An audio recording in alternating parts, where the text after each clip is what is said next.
Here we'll draw the box, and this has mass of 2 kilograms, right? And then it's on some surface here. There you go. It's on some surface. And we know this surface has some friction given by its constant mu is equal to 0. First of all, looking at this scenario with nothing going on, what can we say? Well, the forces existing here are the stationary, so gravity, the force of gravity, which will be mg. And there's, of course, normal force. And then here, since we have no forces along the y, right, nothing's moving, going up or down, or left or right, so there's no movement at all, we can say that the normal force, or I will say the normal force and gravitational force are equal to each other. So that's the mathematical way you can show that without just conceptually saying that's true. Because otherwise, if my normal force had been stronger than this force, then this entire block would be moving up, right? And likewise, if this had been stronger than my normal force, then my block will be tunneling down,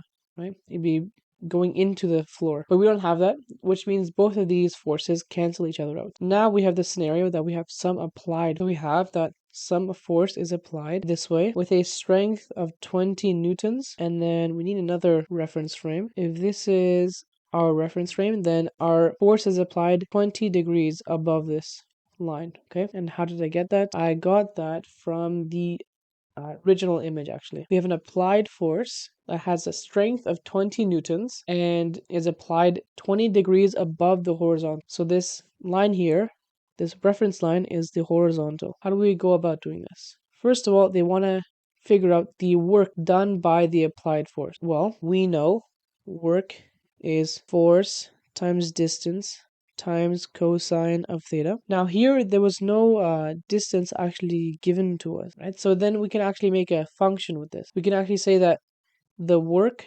functions in terms of distance and is equal to force times distance times cosine theta. So now we can plug in values. We know the force is 20. We know the distance is unknown. And then cosine of 20 is what we leave here, right? So 20 cosine of 20 is our knowns. And then we have some distance. So what I have written here is some function. If you give the letter d to it, then you can get your final answer. And this works just like functions that you would normally think of. And basically what we have here in terms of regular functions is this. It's the exact same thing. So for you to find the actual work done, you need that x value, right? We weren't given that in the problem. But if you were, you can just plug that in. So that's how you figure out the total work done by some applied force. Now, we can also do something else. Before moving on to the next part of the question, we can actually break apart this force into two vectors, and these would have their own strength. I'll call this A, and then I'll call this B. This is vector A and B, and what I'm saying is that 20 is equal to A plus B. All right, so that means our force along the y-axis, okay? So if we make our compass on the side here, this is x, this is y. Our forces along the y-axis is equal to the force of gravity going down. I'll say that's negative. Then of course we have the normal force, and that's going up. I'll say this is positive, positive, negative, and negative. And then we also know that we can actually get the strength of B. So how do we do that? Well, we can actually make a similar triangle. You have 20 here, then 20 degrees. This is my B, and this is my A.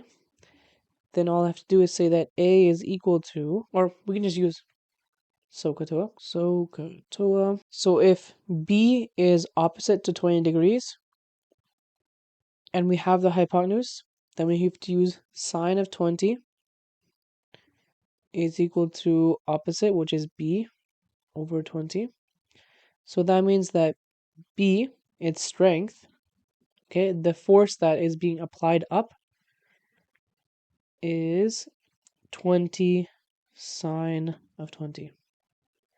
Okay, and since this is adjacent, this would be cosine 20 A over 20. And then this would be equal to 20 cosine of. Now, something you should notice here is that 20 cosine of 20 is the same term we have here. Okay, now why is that? Okay, why did that pop up, and why didn't I see the sine term instead? Well, because work only works on one distance. The work function, or this equation for work, only works for one axis, okay? Which is why you're given some distance, because sometimes people write work as W is equal to Fx cosine theta. Sometimes they write it as Fy sine theta, okay? That's because you can have work on both axes, X or Y. You just need to know how it's working, right? So that's why we saw that this work function only accounts for the work along this direction, right? But since this is at an angle, which means that we're sort of pulling up our box, right? Like it's as if we pinched the top and moved it up. So we kind of move up like that, right? So that's another side note. And the same way we found the sum of forces along the y, we can find it along the x as well. And here we'd have a minus f mu, okay? Now why is that? Why is it a minus f mu? So let's make the pincher once more. So as always, there is the normal force, then there is the gravitational force. Now, if I only look at a here, so the component that is horizontal of our applied force, this is what I have here, A, then what's resisting this movement is actually our friction, mu, okay? The thing resisting our force along the x-axis is the frictional force, and what's applying it or making it go forward is our vector A, right? Again, we apply those positive and negative signs because of how we defined our compass. If I had instead made this the positive direction, this the negative direction, my signs would flip. But by convention, right and up is positive, and down, left is negative. Okay, now we have that done. We can figure out a few more things. The equation for F mu is mu n, okay? Now what do we do? Well, n, or some people write it as a force normal, right? So it's proportionate to the normal force. So for us to find the normal force, we can go back to the first conclusion we made at the start, where we said that the normal force is equal to the gravitational force, right? Because we don't have an overall movement along the y-axis, okay? Which means that this is equal to mu mg, okay? Right, good. Now, what else can we say? We can also say that these sums of forces is equal to ma. Why? Because we actually have some movement and some velocity along this direction, right? Because we're moving along that direction. And the same can be told about here. Since mg and n are equal to each other, let me do this in orange, these two actually cancel out, right? So these cancel out. And then I also have some acceleration along the y because I'm moving upwards, right? Because this blue vector is sort of up and not directly on the horizontal axis, my box will also move sort of that way, right? It won't move directly this way or up and down. It'll be a combination of that, right? Moving along that path. Okay, so I have acceleration along the y-axis and x-axis. So from here, I can write that ma is equal to mu mg, or a minus mu mg. And then I also know that a is 20 cosine 20. Right? So 20 cosine 20 minus mu mg. Now we have a few equations done. And that would be the extent of what you can say about this problem. Okay. So what else could we do? So we know the forces of this entire scenario. We know the acceleration of the scenario. And that's really all you could know. So here, once more. This is the acceleration along the x-axis, right? This is my vector along the x. And gravity just applies along the y.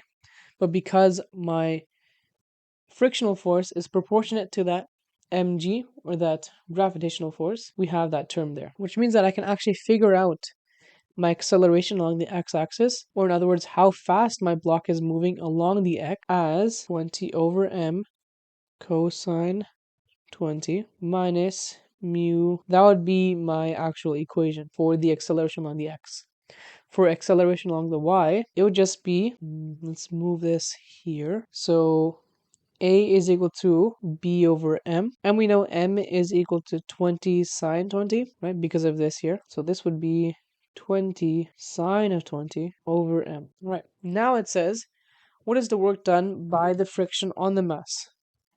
Again, that would have been our equation here. This is the work done by friction. Now, since the question didn't specify over what distance we need to consider, we gave it a equation instead of a final answer. Now, the same way we applied or found the total work done by the friction, we could have done the same with our individual vectors a and b, right? Because work doesn't care about what force it's being applied by. Work is done by anything and any force, right? So with that, hopefully that made sense.